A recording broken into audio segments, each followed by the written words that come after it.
Hello, hello, hello, and welcome back to Bimbel Chief Channel. Hari ini aku akan nemenin kamu untuk mengetahui apa itu the numbers in grammar, angka dalam tatanan bahasa. So, let's check it out. Here in the first slide, you will see what is a number in grammar. Apa sih angka dalam tatanan bahasa itu? So, the number is only a grammatical category in English grammar. This category seeks to provide a noun and a pronoun count. Thus, the figure only indicates the quantity of nouns or pronouns in a sentence. Occasionally, they specify their count and also have to do with verbs, agreements, and adjective. Angka merupakan suatu kategori dalam tatanan bahasa Inggris. Kategori ini menjelaskan pemberian jumlah kata benda dan kata ganti.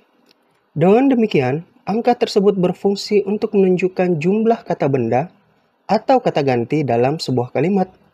Juga, mereka bersifat menentukan jumlah dan memiliki hubungan dengan penggunaan kata kerja dan kata sifat. Itu akan definisinya ya. Untuk selanjutnya, let's move to the next slide.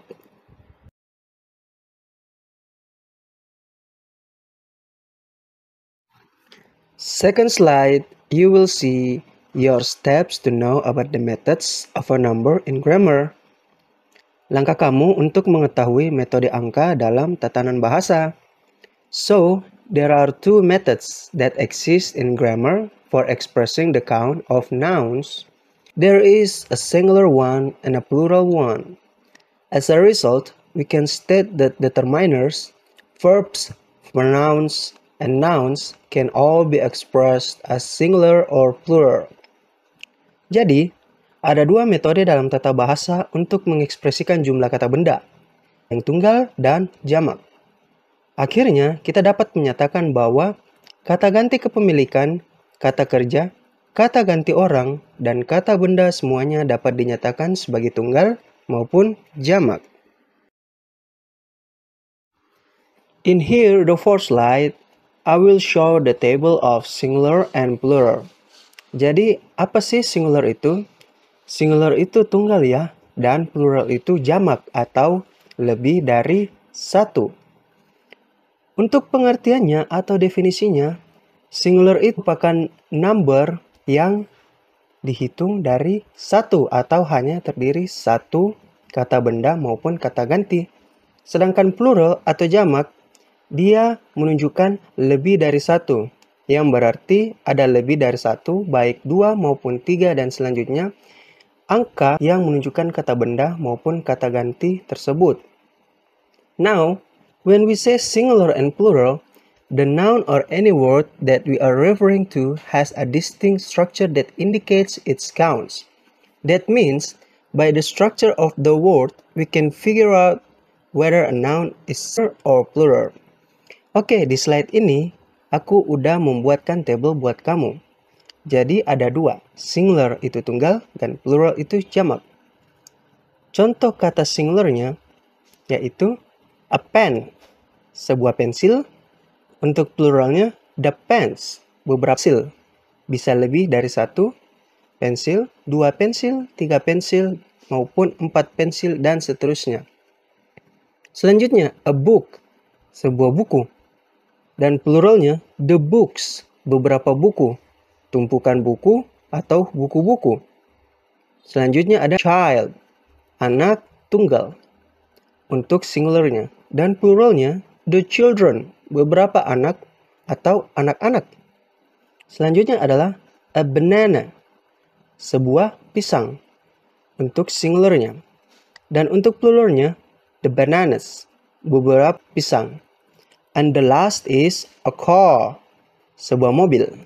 Dan untuk pluralnya, the cars, beberapa mobil. Berikut aku sajikan lagi kepada kamu table contoh kalimat untuk singular, tunggal, dan plural, jamak. So, the first one is, can I borrow your pen? Boleh aku pinjam pulpenmu? Untuk singular, sebagai noun atau kata. Dan untuk sebagai plural, can I borrow some of your pens? Boleh aku pinjam beberapa pulpenmu? Selanjutnya, I bought a nice book. Aku telah membeli buku yang bagus. Dan untuk pluralnya, I bought 3 nice books. Aku telah membeli 3 buku yang bagus. Selanjutnya, untuk contoh dari singular, kalimatnya berisi, you are an only a child in the family.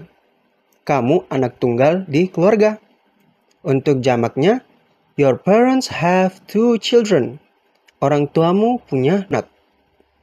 Selanjutnya, untuk singular atau tunggal, he eats a banana.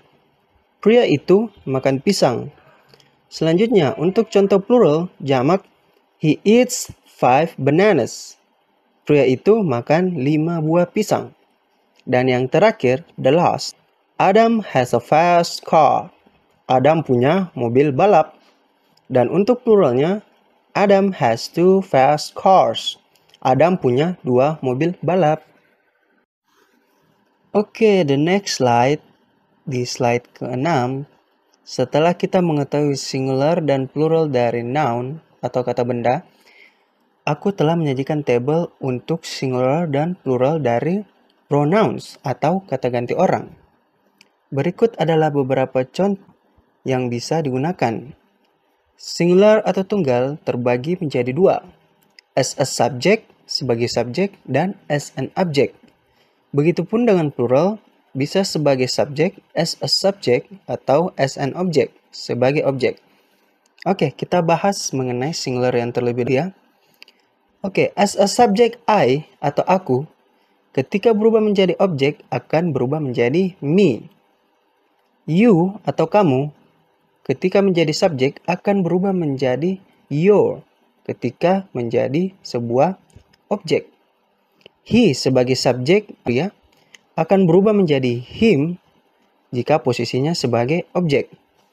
She sebagai wanita akan berubah sebagai subjek dan akan berubah menjadi objek, yaitu her.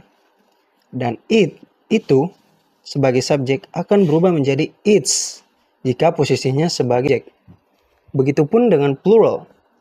Plural as a subject, you. Dan sebagai objek, dia akan berubah menjadi your. We, kami, sebagai subjek akan berubah menjadi us sebagai objek. Dan yang terakhir, they, mereka, akan sebagai objek dan berubah menjadi them ketika menjadi objek. The next slide, aku akan memberikan kalian contoh kalimat dari singular dan plural ya. Untuk yang pertama yaitu singular, tunggal. Sebagai subjek, I sleep on the couch. Aku tidur di sofa. Dan sebagai objek, the couch is used. Sofa ini sedang aku pakai. Next, you have 3 candies. Kamu punya 3 permen. As an object, can I have some of your candies? Boleh aku minta beberapa permenmu? Next, he calls her last night. Pria itu menelponnya malam. Sebagai objek, she was called by him last night. Wanita itu ditelepon oleh dia tadi malam. Next, she plays a piano. Wanita itu memainkan piano. As an object, a piano is played by her. Piano itu dimainkannya. It has 3 windows. Barang itu memiliki 3 jendela. Dan sebagai objek, 3 windows had by its. 3 jendela itu dimiliki oleh barang itu. And here's the plural slide. Plural atau jamak sebagai subjek as a subject. Do you have a car? Apa kamu punya mobil? Dan sebagai objek as an object, is this your car? Apa ini mobilmu? Next, we held a party tomorrow. Kami akan mengadakan pesta besok. Dan sebagai objek, the party will be held by us tomorrow. Pesta akan diadakan oleh kami besok. Next, they are not fighting each other. Mereka tidak berkelahi. Dan sebagai objek, the fighting is not happen with. Perkelahian itu tidak terjadi di antara mereka. Oke, ini sebagai pronoun ya. Dan masih ada beberapa table lainnya. See you in the next meeting. Bye-bye.